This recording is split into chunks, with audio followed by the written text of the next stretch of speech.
showers in the morning, then showers likely with a chance of thunderstorms in the afternoon.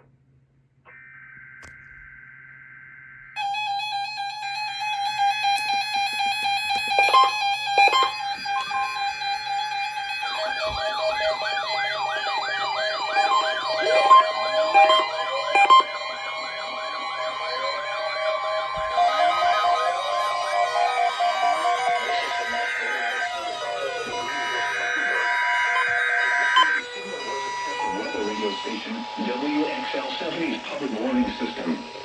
During potentially dangerous weather situations, specially built receivers can be automatically activated to warn of an impending hazard. Tests of the signal and receiver's performance are normally conducted between 11 a.m. and noon each Wednesday. If there had been a threat of severe weather, the test would have been postponed until the next available good weather day. Reception of this broadcast and the warning alarm will vary at any given location.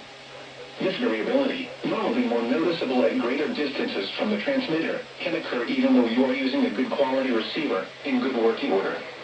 The warning alarm will be activated for hazardous watches and warnings.